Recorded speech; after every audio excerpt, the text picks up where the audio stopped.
My fellow Americans, I want to speak to you tonight about the need for us to lower the temperature in our politics. And to remember, while we may disagree, we are not enemies. We're neighbors, we're friends, co-workers, citizens, and most importantly, we're our fellow Americans. We must stand together. Yesterday's shooting at Donald Trump's rally in Pennsylvania calls on all of us to take a step back, take stock of where we are, how we go forward from here. Thankfully, former Trump is not seriously injured. I spoke with him last night. I'm grateful. He's doing well, and Jill and I keep him and his family in our prayers.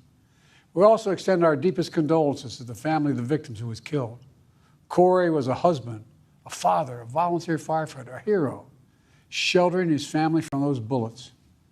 We should all hold his family and all those injured in our prayers. Earlier today, I spoke about an ongoing investigation. We do not know the motive of the shooter yet. We don't know his opinions or affiliations. We don't know whether he had help or support or if he communicated with anyone else. Law enforcement professionals, as I speak, are investigating those questions. Tonight, I want to speak to what we do know. A former president was shot, an American citizen killed, while simply exercising his freedom to support the candidate of his choosing. We cannot, we must not go down this road in America. We've traveled before throughout our history. Violence has never been the answer, whether it's with members of Congress of both parties being targeted and shot, or a violent mob attacking the Capitol on January 6th, or a brutal attack on the spouse of former Speaker of the House, Nancy Pelosi, or information and intimidation on election officials, or the kidnapping plot against the sitting governor, or an attempted assassination on Donald Trump. There is no place in America for this kind of violence, or for any violence ever. Period. No exceptions.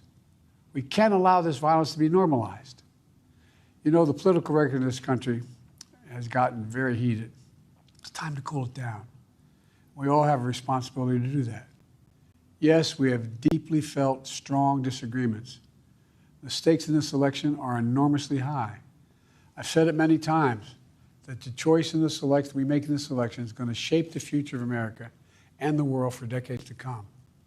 I believe that with all my soul. I know that millions of my fellow Americans believe it as well. And some have a different view as to the direction our country should take. Disagreement is inevitable in American democracy. It's part of human nature. But politics must never be a literal battlefield, or God forbid, a killing field. I believe politics ought to be an arena for peaceful debate, to pursue justice, to make decisions guided by the Declaration of Independence and our Constitution. We stand for an America, not of extremism and fury, but of decency and grace. All of us now face the time of testing as the election approaches. And the higher the stakes, the more fervent the passions become. This places an added burden on each of us to ensure that no matter how strong our convictions, we must never descend into violence. The Republican convention will start tomorrow. I have no doubt they'll criticize my record and offer their own vision for this country. I'll be traveling this week making the case for our record and the vision, my vision of the country, our vision. I'll continue to speak out strongly for our democracy, stand up for our Constitution and the rule of law, to call for action at the ballot box, no violence on our streets. That's how democracy should work. We debate and disagree. We compare and contrast the character of the candidates, the records, the issues, the agenda, the vision for America. But in America, we resolve our differences at the battle box. You know, that's how we do it, at the battle box, not with bullets. The power to change America should always rest in the hands of the people, not in the hands of a would-be assassin. You know, the path forward through competing visions of the campaign should always be resolved peacefully, not through acts of violence. You know, we're blessed to live in the greatest country on earth, and I believe that with every soul, every power of my being. So tonight, I'm asking every American to recommit, to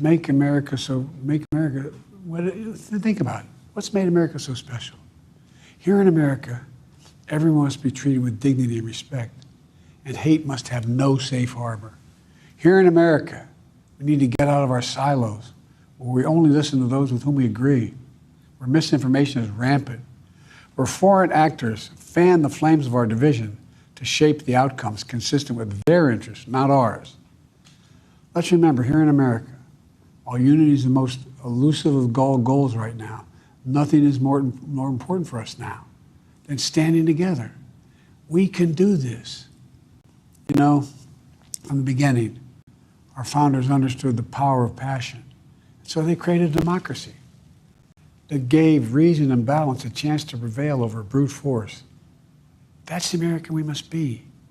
An American democracy where arguments are made in good faith.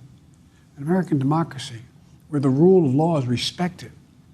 An American democracy where decency, dignity, fair play aren't just quaint notions, but living, breathing realities.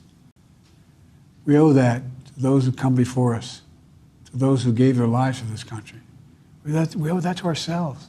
We owe it to our children and our grandchildren. Look, let's never lose sight of who we are. Let's remember we are the United States of America. There is nothing beyond our capacity when we do it together. God bless you all, and may God protect our troops.